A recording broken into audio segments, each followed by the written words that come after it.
Pregunta 63. Nos aparece un paralelogramo y está dividido por una diagonal y dos rectas que salen de dos vértices opuestos hacia esa diagonal. Nos dicen que BF, que es la recta que llega a la diagonal desde el vértice B, es aproximadamente igual a la recta que llega desde el vértice D a la diagonal, ED. Y también nos dicen que la distancia desde el vértice A hasta el punto donde sale la segunda diagonal E es aproximadamente igual a la distancia que hay del vértice opuesto C a donde llega la otra recta que llega a la diagonal, o sea CF. Entonces, a partir de ahí es correcto afirmar que el ángulo 5 es aproximadamente igual al ángulo 6.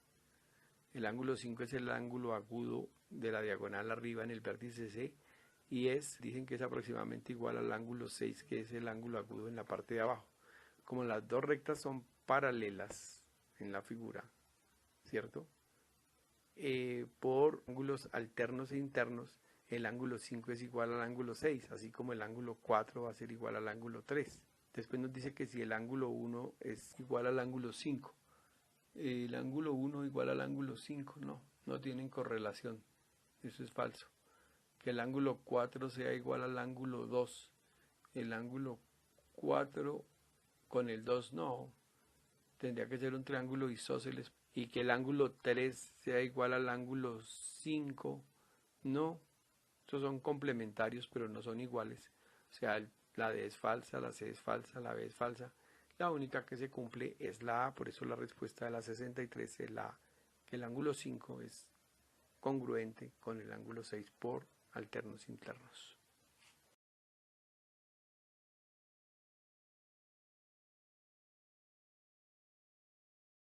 (64) Un triángulo ABC es rectángulo, ya no lo juntaron así, y uno de sus ángulos mide 30 grados. El triángulo DEF, otro triángulo que lo podemos dibujar, también es rectángulo y uno de sus ángulos agudos mide 60.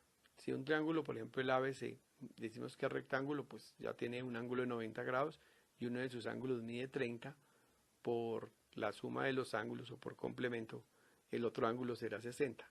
Si en este caso nos dicen que el triángulo DF es rectángulo y uno de sus ángulos mide 60, pues el otro también va a ser 90 más 60, 150, 180 menos 150 será 30. Entonces dice que a partir de esta información, ¿qué afirmaciones son ciertas de estos triángulos? Primero, que los triángulos deben ser congruentes. Si no nos da más información y el uno tiene los dos ángulos iguales, con eso no quiere decir que sean congruentes. Puede ser uno más pequeño que el otro o más grande. Entonces, que deban ser congruentes no es una respuesta verdadera. Que sus lados son respectivamente proporcionales. Sí, pueden ser proporcionales los lados, no iguales. Que sus hipotenusas sean congruentes. No, si tenemos que las hipotenusas son congruentes, tendrían que los lados ser exactamente, todos los lados exactamente iguales. Y eso no se está afirmando, eso está generalizado. Eso no se cumple. Y que tienen dos ángulos congruentes. Pues sí, ya nos dimos cuenta que no solamente tienen dos, sino que tienen tres. Los ángulos sí son congruentes. Entonces, la verdadera es la C. Los lados son proporcionales y tienen dos ángulos congruentes, o sea, la 2 y la 4 son ciertas, por lo tanto, la respuesta verdadera es la C.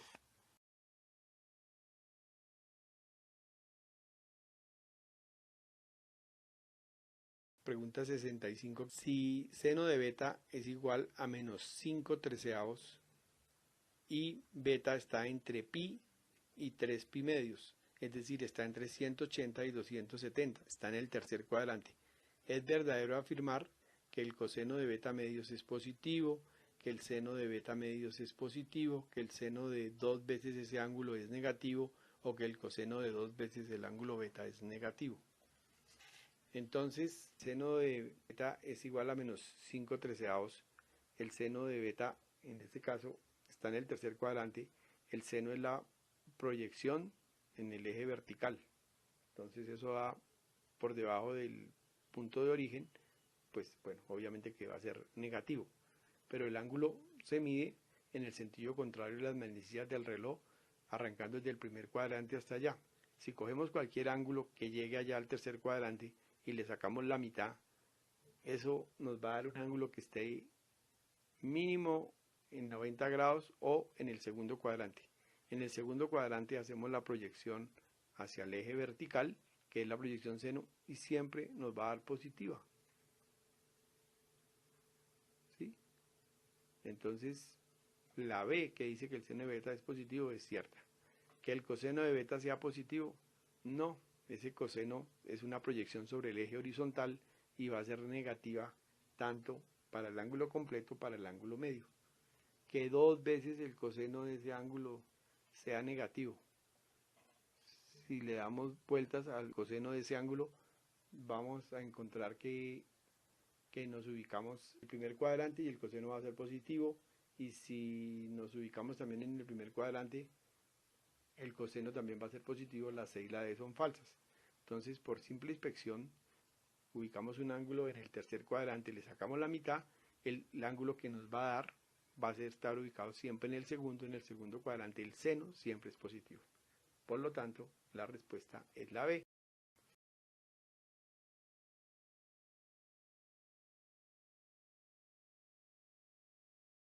Pregunta 66.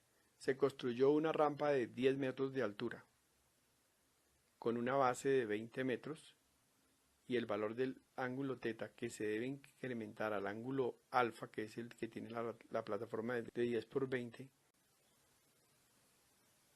para que la altura de la rampa suba a 15 metros sin cambiar la medida de la base, ¿qué igualdad satisface? Por proporcionalidad, que esa figura tiene más o menos proporcionalidad, miraríamos que el ángulo teta pues va a ser más pequeño que alfa, inclusive como la mitad de alfa, ¿sí? Entonces nos dicen que qué proporción está correcta. Si analizamos la respuesta, seno de alfa, el seno de teta va a ser muchísimo menos que el seno de alfa, que pues lo podríamos conocer ahí, podríamos por Pitágoras sacar la hipotenusa y definir que es la 10 sobre la hipotenusa. Entonces miremos de las respuestas cuáles respuestas podemos descartar. Sabemos que el seno no puede ser mayor que 1. Raíz de 5 es 2,23, un poquito más de 2. Si multiplicamos a 11 por 2 en la primera respuesta, 11 por 2 nos da 22 sobre 25. En la teoría eso podría ser cierto, si no pasa de 1. Pero teta es un ángulo más pequeño que alfa y entonces tiende a 0. Esa no va a ser la respuesta. Si miramos la segunda, la B, seno de teta igual a 11 quintos sobre 5. Multiplicamos 11 por 2 nos da 22 sobre 5, eso nos da 4 y pico. No corresponde, el seno no tiene valores más de 1. Esa respuesta se descarta. Y miremos las dos que nos quedan.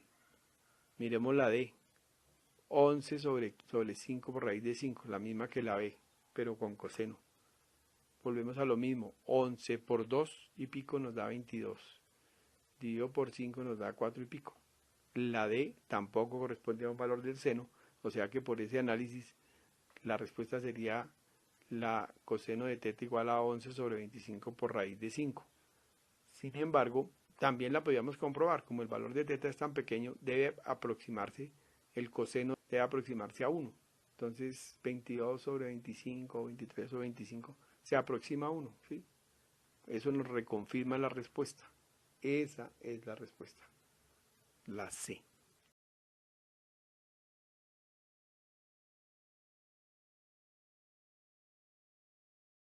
Pregunta 67. Si el ángulo alfa mide 4 radianes, entonces sus valores de seno y coseno, ¿cómo serán? Recordemos que un radián son 57 grados más o menos y que pi radianes vale 180, pero también recordemos que pi es 314, o sea que 314 radianes son 180. Cuando hablamos de 4 radianes son 4 por 57, redondeado por encima será 4 por 60, estamos hablando de 240 grados. Y 3,14 radianes son 180, o sea, es un ángulo que está ubicado como en el problema 65 en el tercer cuadrante. Si ya entendemos bien nuestro círculo trigonométrico, en el tercer cuadrante, tanto el seno tiene que queda proyectado en el eje vertical, en la parte negativa, va a ser negativo, y la proyección de coseno va a quedar al lado izquierdo del origen, en el eje horizontal, también va a ser negativa, o sea, seno y coseno van a ser negativos. Por lo tanto, la respuesta es la B. Nos daban todas las respuestas, pero lo importante era hacer la conversión de que 4 radianes es aproximadamente 240 grados y corresponde a un ángulo en el tercer cuadrante.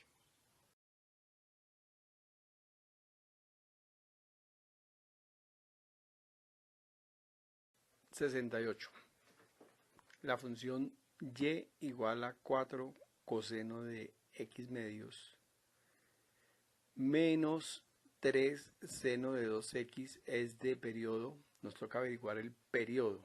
Este problemita tiene un gradito de dificultad alto.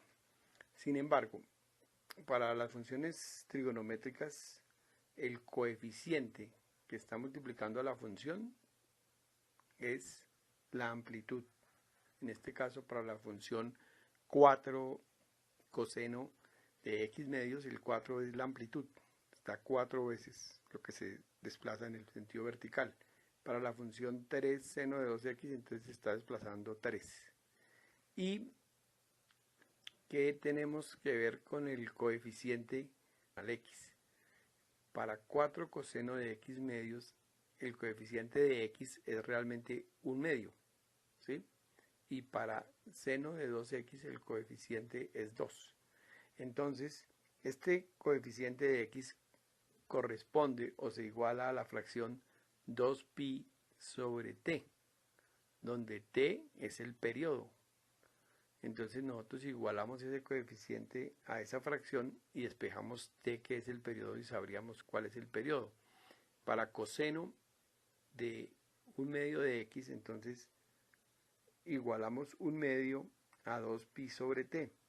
Despejamos t y t será igual a 2pi por 2, o sea, igual a 4pi.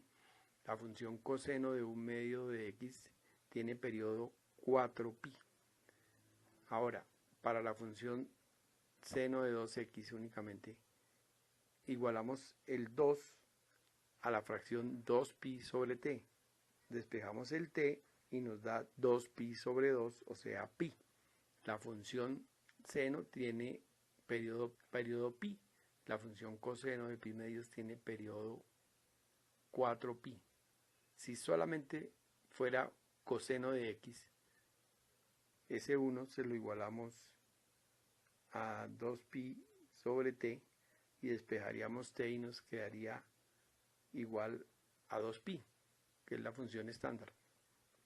En este caso, el periodo de estas funciones, así sean en suma o en resta, corresponde al periodo de la función más grande. En este caso es al periodo de coseno de pi medios, que es 4pi. No importa cuál sea la otra. La amplitud aproximadamente es la suma de las dos amplitudes. En este caso 4 y 3, la amplitud puede ser más o menos 7 si no la preguntaban. No se restan ni se restan los periodos. Realmente se aplica así. Entonces recordemos el coeficiente, el número que está multiplicando a la función corresponde a la amplitud. El coeficiente antes de la función es la amplitud. Y el coeficiente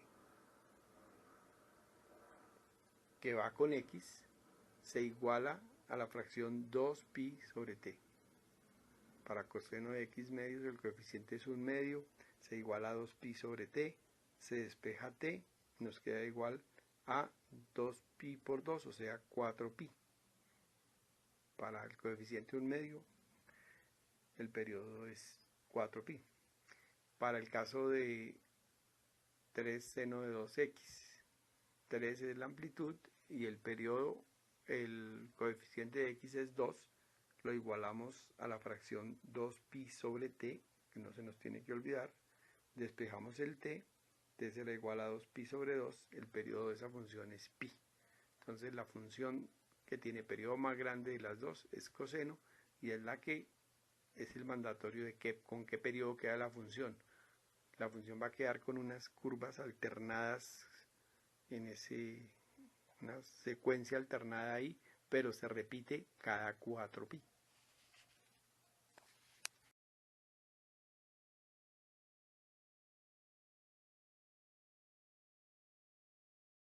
Pregunta 69. Si la distancia entre dos puntos A y B de una recta numérica no es menor que 3, la gráfica que representa dos puntos con esta condición es. En la recta numérica, la distancia no puede ser negativa, independientemente de donde estén los dos puntos, siempre nos va a dar un valor positivo esa distancia. Entonces, si no tiene que ser menor de 3, pues mínimo tiene que ser 3. La gráfica A, aunque tiene el punto 0 entre los dos, tiene una distancia de 3. Entonces, esa puede ser. La gráfica B tiene una distancia de 2. La gráfica C tiene una distancia de 1. Y la gráfica D tiene una distancia de 2 entre B y A. Por lo tanto, la respuesta de la 69 es la A.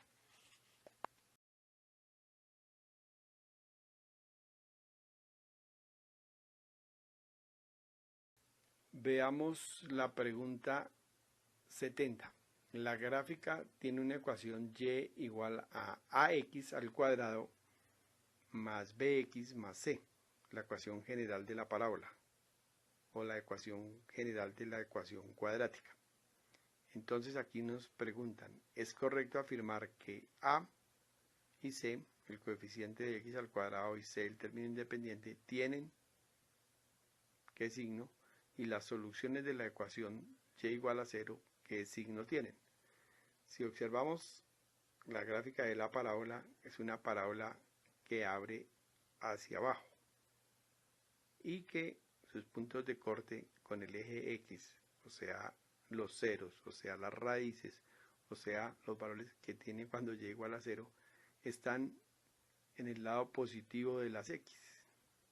Entonces, con base a eso, ¿qué analizamos? Que para que la gráfica abra hacia abajo, el coeficiente A es negativo. El término independiente nos indica que cuando el valor de x es igual a 0, es el punto donde la curva o la gráfica corta al eje de la y. Está cortando al eje de la y en la parte negativa de y, debajo del origen. Por lo tanto, el coeficiente A y el coeficiente C tienen el mismo signo, es decir, signos negativos. ¿Y qué decimos de las soluciones de y igual a 0? O sea, los puntos de corte en el eje x, los ceros o las raíces. Pues juntos van a tener el mismo signo. Por lo tanto, la interpretación de la gráfica adecuada nos dice que la respuesta es la A. Esta se responde solo si uno tiene los conceptos claros. De resto, pues le plantean todas las otras soluciones. Por lo tanto, es la A la respuesta.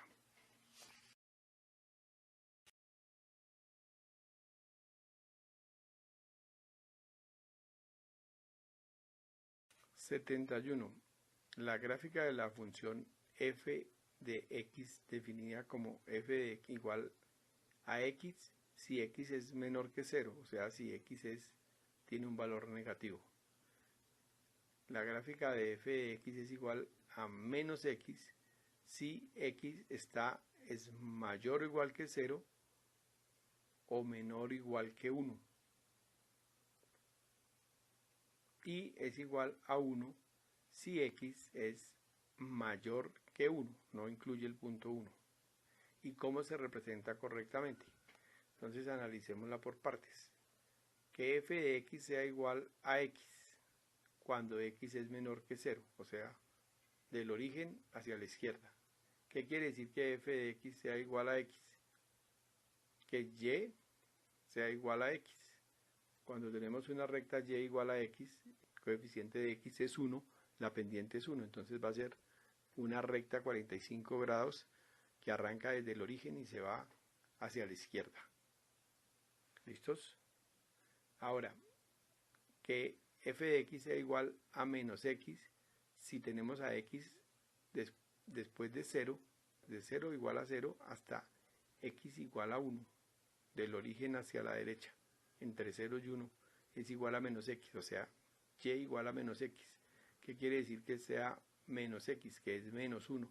Tiene pendiente menos 1. Tenemos una pequeña recta con pendiente negativa que sube hacia la izquierda entre 0 y 1. En este caso que baja de 0 hasta y igual a menos 1 y x igual a 1. Entonces vamos bajando. ¿Y qué dice la última condición? Que f de x valga 1, o sea que sea constante, si x es mayor que 1. Entonces vale 1, saltamos arriba del eje de las x a y igual a 1 y desde ese punto toma un valor igual a 1 hacia la derecha. Ese valor 1 podemos poner en un circulito para decir que ese punto es un intervalo abierto. Ese punto 1 no parte del conjunto de esa solución cuando f de x igual a 1. Mientras que el punto de la recta con pendiente negativa que llega a y igual a menos 1, sí lo podemos subrayar con un puntico negro para decir que está incluido de este rango. Por lo tanto, la gráfica que nos cumple todas estas condiciones es la gráfica de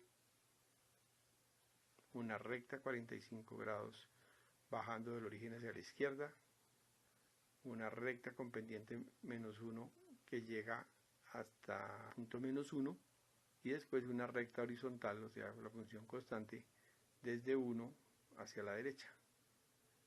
Sin embargo, cuando es cerrado es que no está incluido y cuando es en negrito es que está incluido, pero dice x mayor que 1 para la condición de 1, o sea que ahí estaría incluido, tiene un pequeño errorcito.